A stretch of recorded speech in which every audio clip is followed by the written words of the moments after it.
The human being cannot understand it,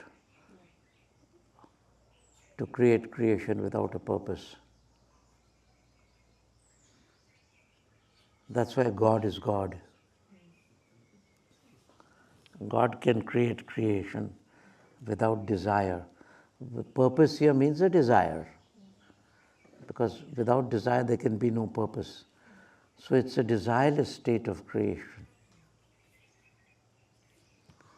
But in that desireless state of creation, that which is created is of the nature of desire. The Divine Mother is created, and she is of the nature of desire. And then there is a child from a child from a child from a child from a child. Maybe what is the first child that she creates? What is the first child? Gravity. Then from gravity, I think the second child will be thermodynamics, and their child will be electromagnetism, their child will be centrifugal and centripetal force, then there will be huge, these are the laws of nature, and then come the gods, and they have children, and ultimately their children are you and me. Just imagine. We are the children of thermodynamics and electromagnetism. Doesn't make sense. Can't connect it. But to billions and billions of permutation combinations, it forms the human being called us.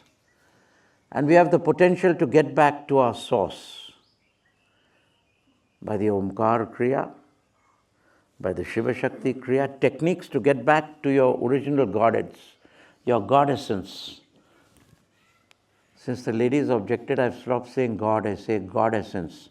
How is God essence spelled? G-O-D-E-S-S, goddess, E-S-S-E-N-C.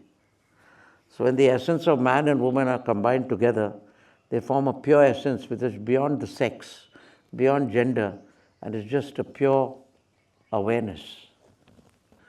But let me tell you one thing. I will ask a question on your behalf. But Gurunath, you are talking high philosophy and high purity, and here we are struggling with our own sex problem. And we still find sex is God because it gives us so much pleasure.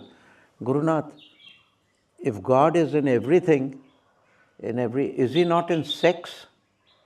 Definitely in sex. And He is experienced in the sweetest form in sex. Right? This we cannot deny. Because Gurunath, when I meditate many times, I go into a lovely state, I'm fully concentrated, I can see Lord Shiva and nothing else in all the forms. Then I get a still mind, then I get a joy. And suddenly a strong desire of sex comes in me, and I feel like having a certain woman or a certain man. It comes stronger in man because he has more of the rajasic, and more of testosterone, and the woman is more of a passive, a receiver. But let me tell you, we should not attach guilt to sex. Sex is one of the purest and most essential facts of life and livingness. It runs through the human fiber of creation. And no matter how much you meditate, in ancient times you will see rishis did meditate, but they had their wives, they had their children, yet they were going into Samadhi.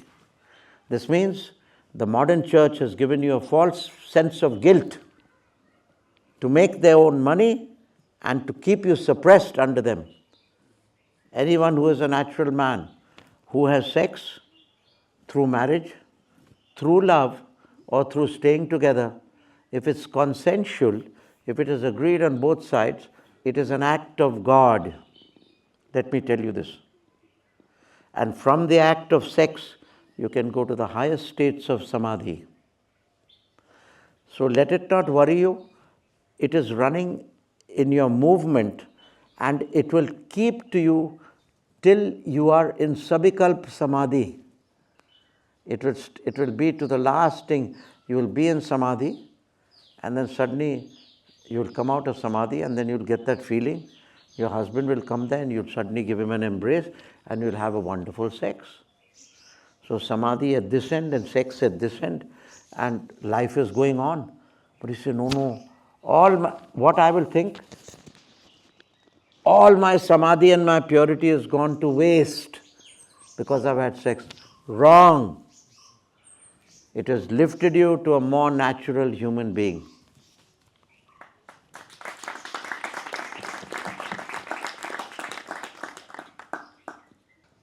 Now the question is there a state beyond sex where the feeling of sex can be conquered? Yes, there is a state. The name of that state is Nirvikalp Samadhi, where there is no thought, no words, no form.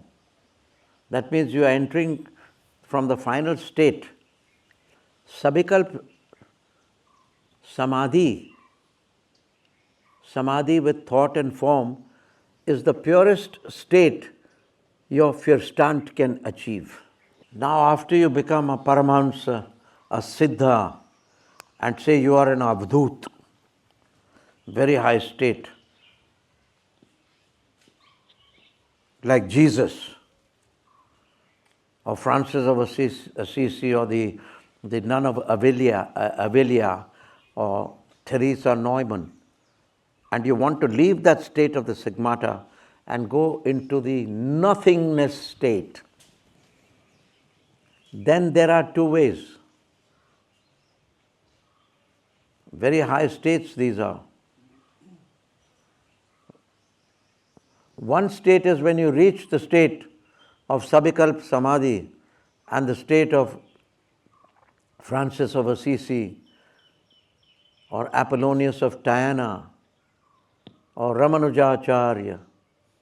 Something happens that quality of sex dries up within you. It automatically falls away because you're so much into Samadhi and so less into sex that the quality of sex, along with its sexual fluid, along with the sexual organs, withers away. It paralyzes and dries up. And so you are able to go into, from the state of divine mind, that is divine Fürstand, to the state of divine consciousness, divine Fürstand to divine Bewusstgeist. But Gurunath, this is about very high people. We are not at that stage. We are at the state of the Hamsa or the Hamsa Sevak. How do we do it? Oh, so you want to go on the fast track. Before you're matured, eagle hearts cannot wait. So the rapid transformation of the sexual energy into spiritual energy is by Kriya, Omkar Kriya, Shiva Shakti Kriya, Mahamudra. Mahamudra is what transforms sexual energy into spiritual energy, remember.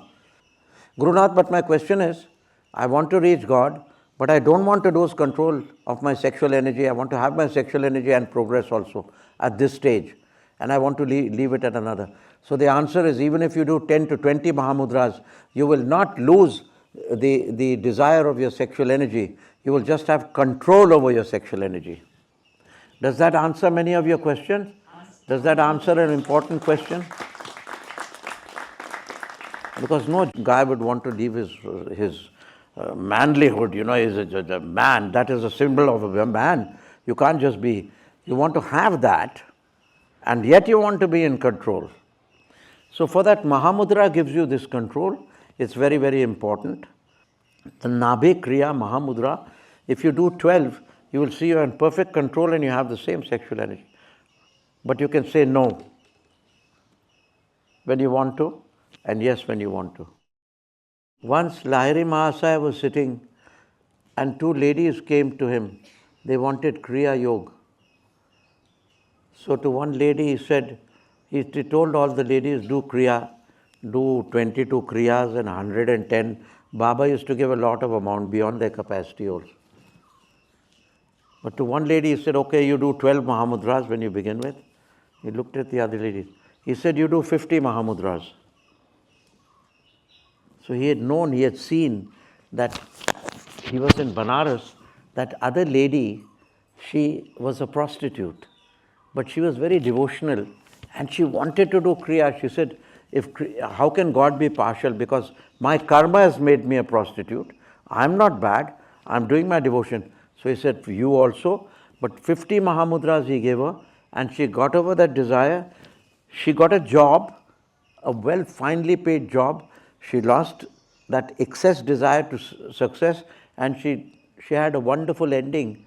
She used to go into states of not the highest, but into states of Samadhi. But she did not totally lose her womanhood, she had a control. So Mahamudra is very, very important. It gives you a control. It doesn't make you lose or gain anything. So if you do your Mahamudra regularly, there's nothing to be worried about. There's no need to be guilty about sex. There's no need to be fearful about. It's an act of God. Otherwise, God would not have, if God is in everything, it is God who created sex, right? And the cunning priest, who is the Satan, he created the guilt. Otherwise, how could it be? But the guilt that is created cannot only be attributed to the wily padri or priest or the mullah or the pandit. It is also attributed to your past karma and samskar, where you've had many, many traumas, bad experiences about sex, people telling you wrong things about sex, you being disgraced because of sex. All these things collectively form the guilt element which is in you today. So you should get rid of that, pray to God, find a good partner, live your life free of guilt.